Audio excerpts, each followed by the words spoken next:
After all the fun learning I had yesterday trying to get all this lined up, I realized just how not attached the driver's side is.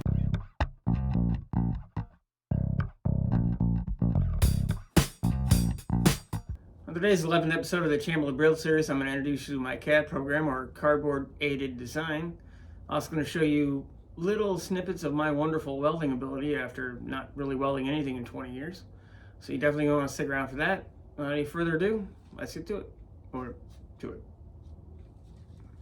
Go around and make sure that all the jacks are at least basically tight for the body. Then I'm going to slowly start raising the jacks to the back in increments side to side, raise it up, see how everything looks. At that point, I'll release the trans scissor jack because I've got to do some fiddling, and putting this much pressure on it, I'll show you, it makes the trunk not want to close, right? I also have to show you something else fun at the front, which we found out after we moved the body around yesterday. Just gonna get them all to the same level, and then I will start raising it up like I said. After all the fun learning I had yesterday trying to get all this lined up, I realized just how not attached the driver's side is. I'll give you another view here. These are the structural things I have to address. This is kind of dangerous. I'll be fixing it with lots of sheet metal and custom crapola. Actually, I'll be using quite a few things I got from A&A when I did the manufacturing tour. Go ahead and check out my other project, Michigan Makes. It's a shop tour series I started. Awesome place. They make awesome parts. You're going to see quite a few of them mixed into here. They make a nice little bracket kit where it's kind of like an all-in-one, like a Whitman sampler of brackets and supports. And I'm going to use them in here. I realized I need to have a way to actually measure where the hell the height is at, so I'm giving this a shot. I've got the leveled out for the jacks at the rear of the interior, and I'm going to go ahead and measure them and give myself a starting point. I've got both jacks at the rear rocker area and the interior raised up so that they match at 17 inches from the rocker measurement down to the level. I went ahead and threw a couple of shims underneath them. I'm going to lower the scissor jack in the back, see what it does give me, see if I get any funny creaks. Then I will raise this back up just so that it touches, because I don't want the extra pressure in the back from the jack. I'm not going to be able to get too much of it. I'll figure out where it needs to land. I've got about 1/4 of an inch down from that measurement line, so it gives me a little bit more material to try to make the rockers meet correctly. It's all just erasing and everything else. I'm going to have to get creative with it. See how it goes.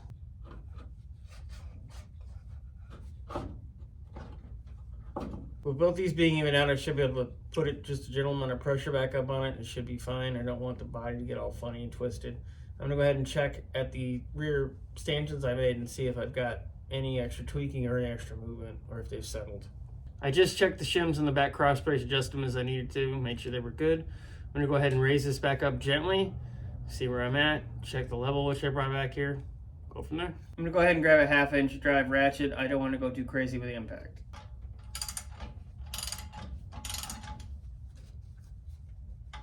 I'll take it, 1 degree. I'm sorry, I'll take it, 0.01 degree. If you just bounce it enough times, it'll go to normally what you want it to be anyway, so, you know, pro tip. There we go, hopefully you can actually see it in the camera. That screen tends to get bleached out quite badly. We'll check the shims, see where we're at. Using this cardboard template I made to try to make a patch panel size, you can see how much this body area at the front of the rear wheel well has moved up. The red mark is where I marked the body out to begin with before I started all this movement. So I've gained about 3/16 of an inch up. That should give me just enough material to get a better line and better body lines inside for this flooring. Ran over to my friend Ryan's, grabbed the shim stock underneath from those braces of the off-all from his plasma table. He's going to help me weld in the braces. You'll see his plasma table in action in a later video. Finally have a foot again, which is awesome, but I had to take all this random crap here out of my shed because someone hit the power pole outside of my neighborhood and took my entire neighborhood out right after I had my little surgery. So I'm going to put all this crap back in the shed and get back to working on the car. As I mentioned earlier in the video, the trunk now doesn't want to close since I'm just the body somewhat, so I'm going to see how it closes now after I've moved everything around, and we'll reposition if we need to. This trunk used to close smooth and open smooth. It definitely closes tighter. Let's see how it opens. Gotta use the key. Yep, it definitely sticks. I'm gonna adjust the trans jack down off of it, let it free, see how it closes with no pressure on the back. The trans jack is completely free. Let's see how this closes now. Better, but not. Try it again. And like that. Oh, almost lost the key. Let's take the level out of here first, see if that helps at least with the noise. That's definitely better. I'm sort of chasing my tail because this is going to have to be adjusted and moved and positioned, and it's never going to be perfect until I get a floor in here, and then I can really adjust it, but I want it to be a little better. It'll make me feel better. I'm going to throw the camera in here. I think the latch is actually out of position now that everything's moved around somewhat, which is kind of scary. You're going to have to tell me how this looks. I'm not going to see it till I look at the video. Hopefully it's not too bouncy.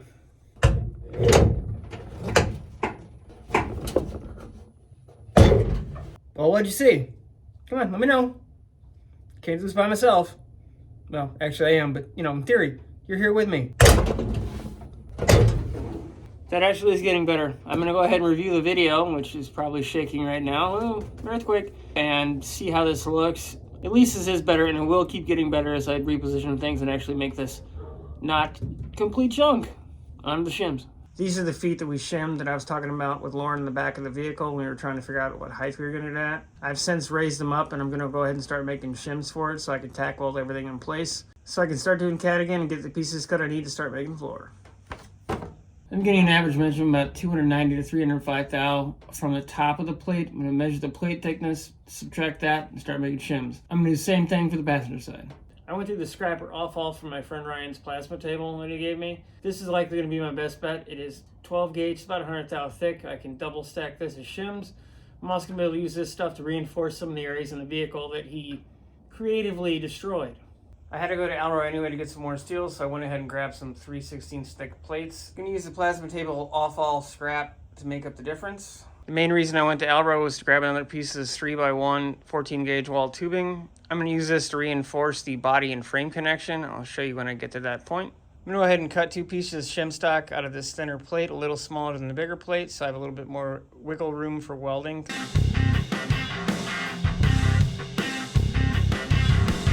I've got the shim stock cleaned up and ready to go in. I'm going to go ahead and grind a little more of the area around those feet off so I've got a better weld penetration area. When I'm doing that, I'm going to go ahead and cut these off as well, this upper area that I talked about in the last video. You're about to see me do my first weld ever. I've done a ton of weld prep and a lot of other work to get up to the welder, but never the welding itself, or at least nothing other than tack here, tack there. This is also my first machine. It's a titanium MiG 170 from Harbor Freight. It's a great machine. So whatever you see in the next clips, it's not the machine, it's me.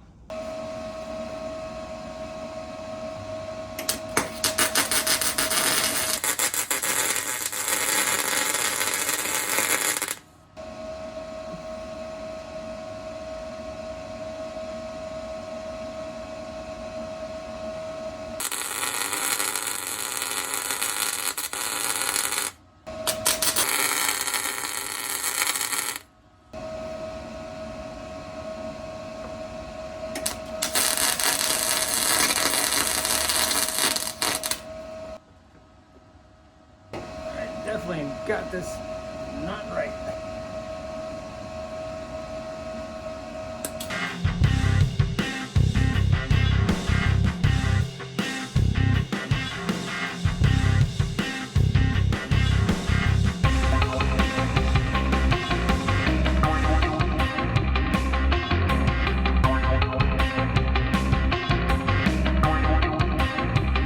So that's what MIG welds look like when you mess up the gas settings, or basically don't have any gas at all.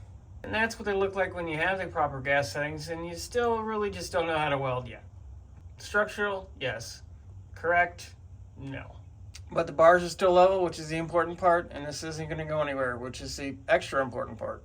My original plan to try to reinforce from the Cherokee frame rails to the Rambler body rocker area was to use these cab mounts. These are actually from a C10 truck from the mid to late 70s. And these would work. I'd have to do an extensive amount of modification to them. I'd have to trim everything up. It's doable, but I think I found a better solution. This piece of angle iron is simply a reference for size to show you what I'm going to do. I have to do a lot more extensive cleaning, and this is of course too short, but the tubing I have is this height. It's 1 inch by 3 inches, the same stuff I'm going to use for the reinforcement for the rear cross member on the frame. I'm going to use the tubing to go from the Cherokee frame, support the Cherokee floor, support the new piece of flooring I have, and connect to the Rambler rocker. It's going to be fun. I'll have to drill some spot welds. Probably going to have my friend come and weld it because my welding skills are going to have to grow immensely before this happens, and that's probably not going to be safe quite yet. That's why I bought that extra piece of tubing I showed you, because I need it, because the piece I have is just the right size for the rear frame rails. I'm not going to let these pieces go to waste. I should be able to use them to connect the rear Rambler frame rail to the Cherokee frame rail and that Bluetooth area he has. At least part of it. See how it goes. Nothing's going to go to waste. I'm back to Cardboard Aided Design, or CAD. Trying to get some of these rocker pieces lined up first. You can see I got a lot of stuff to patch up. My skill level is decent, but I'm not a master fabricator by any means. I'm going to have them make me a couple pieces that are the right size for the lower piece, for the face piece, another couple pieces for the top. I'm not going to replace anything I don't have to. I'll have him cut as long a piece as he can on his table, replace as much as I have to. I'll do a little bit more exploratory surgery to see what actually is hiding behind here. There might be more structure I have to repair. There's going to be some outer face rocker stuff I have to get to as well. That stuff I'm going to address towards the end because that's going to be seen, so I want to have as much time working with this metal as I can because it's been a very long time since I've done anything like this. Dirt can be your friend when you're trying to lay out patch panels. You lay your nice flat piece of cardboard on it, nice and shiny. Use the edges in the dirt to give you a nice line.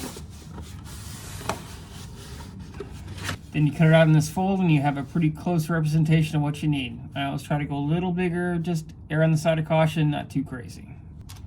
And there we go, one fairly close piece. It's almost like it's restored now. Garbage, clean. Garbage, clean. The piece of steel I'm going to put in here to replace this is going to be 16 gauge in the floor. I'm going to go up under this lip, weld it on this edge, which I'm going to grind a little smoother, of course. Then I'm going to plug weld down through this panel into our would-be sheet metal piece and fold this edge over to give me both a spot weld and a nice line to weld on the top as well. So this edge will actually be up underneath here. This will give you a nice place to put a plug weld, and then I'll be able to run a bead along here. Plus the tubing from underneath, so this should be nice and secure.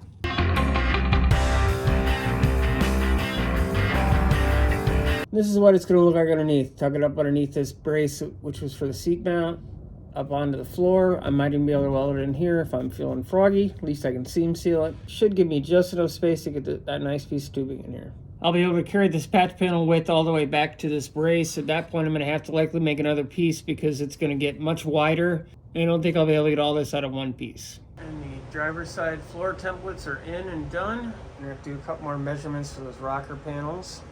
This area is going to have to wait till I figure out what I'm doing with the rear suspension. Once I get this part of the flooring in, I can start working on the fenders and tunnel area in the back. Now I'm going to fit everything up over on the passenger side, see what extra pieces I need, and double check their rocker measurements. I can almost pretend there's a floor in here now. I verified what lengths I'll need for the passenger side as well as the driver's side. So I've got everything written down. I'm going to call my friend Ryan, see what he needs from me, and hopefully get this stuff cut in the next couple days. I got the steel cut for the patches I need for the floor and for the rockers. I'm going to start cutting out the old stuff and doing some exploratory surgery in the next video. There's the update on the plumb bob location. We're down to about 1/4 of an inch out side to side, which I'm really calling honestly awesome. Thanks for watching another episode of my channel build series. I really do appreciate everything you guys are doing, watching, commenting, subscribing. Definitely let me know what you want to see. I'm looking forward to getting this thing finished. It's going to be a while. I got a lot of stuff left to do. The foot surgery has slowed me down quite a bit. I'm getting back into it, but they had to take a little bit more bone out of my foot than I thought. So there's going to be a little rehab period. Still going to work on this as much as I can. Still going to get at least one video a week. I will see you guys soon. Like, share, and subscribe. Thank you very much. See you next time.